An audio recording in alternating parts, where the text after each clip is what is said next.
सोने एवं चांदी के आभूषणों की अनुपम श्रृंखला लक्ष्मी नारायण ज्वेलर संपूर्ण हॉलमार्क ज्वेलरी। हमारा पता है मेडिकल कॉलेज के आगे, तिली रोड, सागर में अश्विन माह की अष्टमी पर मनाए जाने वाले महालक्ष्मी व्रत के चलते महिलाओं ने मां लक्ष्मी जी की पूजा अर्चना पूरी श्रद्धा भाव के साथ की। इस दिन मिट्टी से बने हाथियों की प्रतिमाओं का ऐरावत के रूप में पूजन किया गया, क्योंकि हाथी को इंद्रदेव का वाहन माना गया है। इसलिए इस दिन महालक्ष्मी को हाथी पर बैठाकर पूजा अर्चना की जाती है। वहीं इस पर्व के चलते महिलाओं ने मिट्टी के हाथी की खरीदी की। इस पूजन के बारे में पंडित अनिल कुमार पांडे ने बताया कि 16 दिवसीय व्रत समृद्धि, भाग्य और धन की देवी माँ लक्ष्मी के सम्मान में मनाया जाता है। जीवित पुत्रों के लिए ये व्रत किया जाता है। यह भाद्रपद माह के शुक्ल पक्ष की अष्टमी तिथि को शुरू होता है और अश्विन माह के कृष्ण पक्ष की 8वीं तिथि अष्टमी को समाप्त होता है। इस साल महालक्ष्मी व्रत का त्योहार 22 सितंबर से शुरू हो चुका है और इसका समापन 6 अक्टूबर को होगा।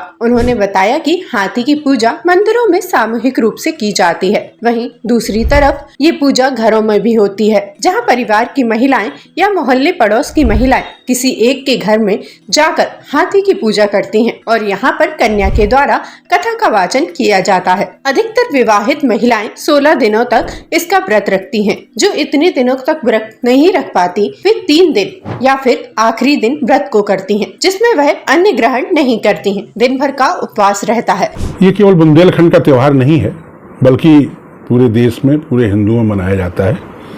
इस समय 2 विशेष कृत्य होते हैं। एक इसको महालक्ष्मी व्रत भी कहते हैं, दूसरा इसको जीवित पुत्र का व्रत भी कहते हैं। दोनों ही दिन जीवित पुत्र का व्रत में औरतें, स्त्रियां, माता हमारे अपने पुत्रों के यशस्वी रहने के लिए, उनकी लंबी उम्र की कामना करने के लिए व्रत रखती हैं।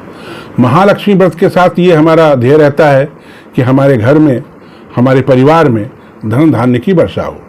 महालक्ष्मी व्रत जो है वो इस वर्ष 22 तारीख से प्रारंभ हो चुका है और अंतिम दिन इसमें माँ लक्ष्मी की हाथी पर बैठे हुए माँ लक्ष्मी की पूजा की जाएगी।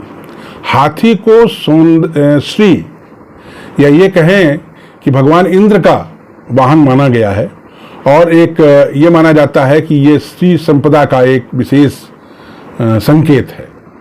तो इस पर हम लक्ष्मी जी को बैठा करके पूजा करते हैं। और जीवित पुत्र का व्रत जो है, उसके लिए कहानी जो है, सबसे पॉपुलर कहानी है वो ये है कि महाभारत में अश्वत्थामा ने, जब महाभारत का युद्ध समाप्त हो गया तो अश्वत्थामा ने अकेले ही सभी पांडवों का वध करने का सोचा और उन्होंने जाकर के सभी शिविर में जाकर के और पांडवों के सभी लड़कों को पांडव समझ करके 5 लड़कों का वध कर दिया।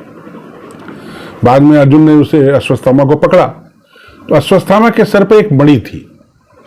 उस मणि को निकाल करके अर्जुन ने उसको श्रीविहीन कर दिया अश्वत्थामा को, परंतु अश्वत्थामा इसके बाद भी नहीं माना। तब उन्होंने अभिमन्यु की पत्नी की कोख में जो बीज पल रहा था, जो पुत्र आने वाला था, उसकी उन्होंने हत्या करने की सोची और हत्या किया। जब ये बात पांडवों को मालूम चली, तब पांडवों ने भगवान श्री कृष्ण से अनुरोध किया और भगवान श्री कृष्ण गर्भ के अंदर स्वयं गए और उन्होंने बचाया। ये बालक बाद में चलकर परीक्षित नाम से फेमस हुआ।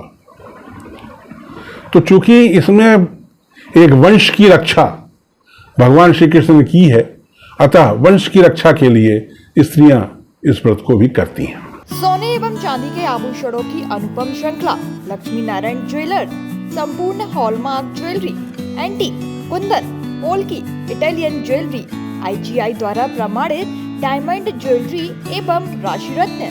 हमारा पता है मेडिकल कॉलेज के आगे, तिली रोड, सागर।